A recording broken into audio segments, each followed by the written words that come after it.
to introduce to you truly needs no introduction. She has had a tremendous impact on my life, and in honor of this Women's Month, I hope you guys can connect with her story as well.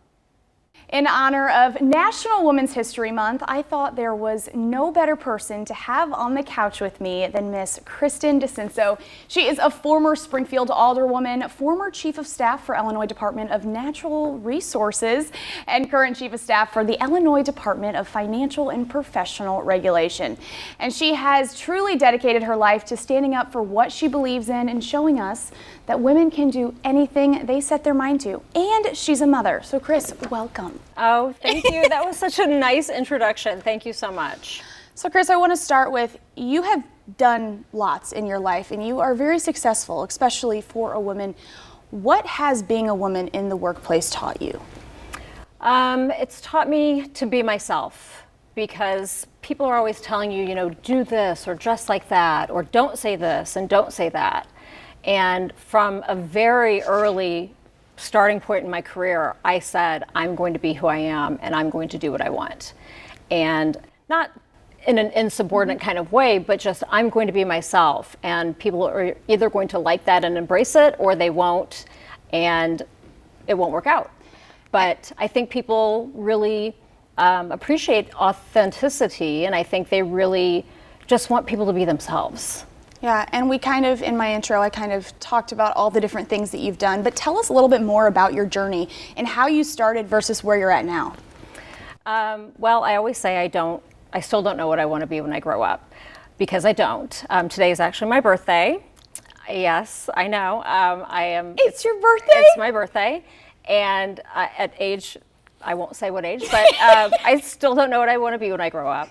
But I started my career when I was 14. My first job was at RE/MAX Professionals with Alan and Linda Young when they first opened RE/MAX here, and then it grew to this huge company.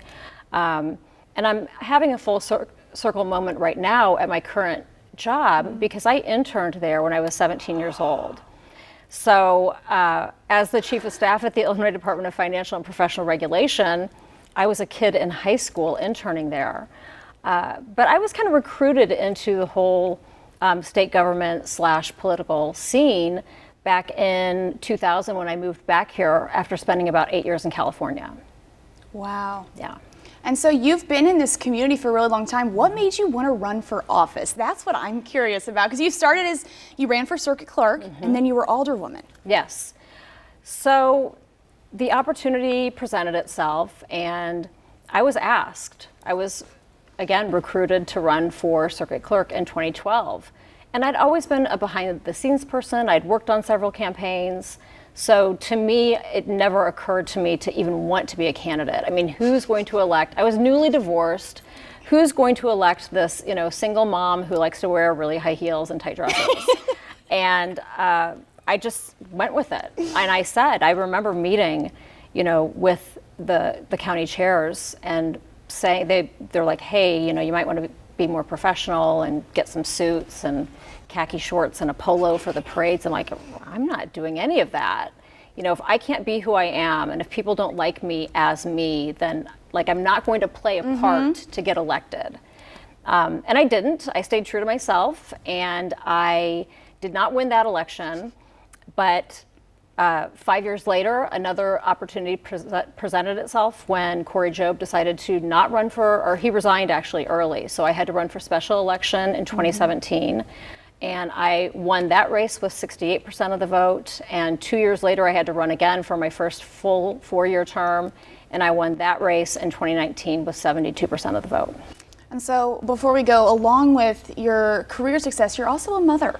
I am. How was that, being in a full-time career and also being a mother? A full-time single mother. Yeah. So I have been a single mother since my son was about 18 months old. And looking back now on the things I did, and I had a very, very supportive ex-husband who was willing to help me along the way, which I have to say was very modern of him and very, progressive of him to be so supportive of me and so helpful to me. I could not have done it without him. But I also couldn't have done it without the strong, powerful women that surrounded me. the Sheila Stock Smiths and the Doris Turners, and even the Misty Bushers. I couldn't have done it without the women who came before me and helped me so much along the way. And I can't tell you what these women mean to me, because they have just opened doors for me. And, I remember early on my days on city council, Doris took me aside and she said, like, hey, you can't say that, or you can't do that, or, she kind of chewed me out about something. But she taught me, it helped me learn, like, you cannot, we have rules to follow, and we have to make sure that we're getting our message across in a certain kind of way. But being a single mother, being a mother at all is a challenge, as you know. But being a single mother and doing it all yourself it's hard work, and it's dedication, and you're going to be sacrificing some time. Any type of public service means you're going to be sacrificing time with your family. So my son doesn't know any different. I ran for office the first time when he was 3 years old.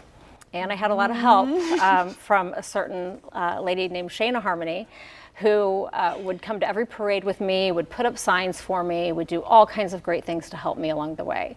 Again, another strong woman that helped me. So, it really does take a village. Yeah. You can't do these things on your own. And you just have to rely on the people you trust and surround yourself with good people, with strong and powerful and smart people, and they'll get you where you want to go. Well, Chris, I mean, from when I was little, watching you and my mom, and even my first time at the St. Patrick's Day Parade, it's kind of a full circle moment right now in the back of that fire truck for you running for office. I am just, when I need anything, I know I can call you. And like you said, those women that came before you that were your support system, I want you to know that there's a lot of people out there like me, like Ella, your mentee, that really see you like that. So thank you. Oh, thank you. And yes, my mentee, Ella Lewis, is here today from Mendota. She drove down today. She's part of the Girls Lead program for Lieutenant Governor Juliana Stratton's office. So she's Fantastic. here. Yes, it's great. But thank you for the very kind words. I appreciate it. Thank you for watching. Make sure you subscribe to our YouTube channel and be sure to watch more segments from Marketplace on News Channel 20.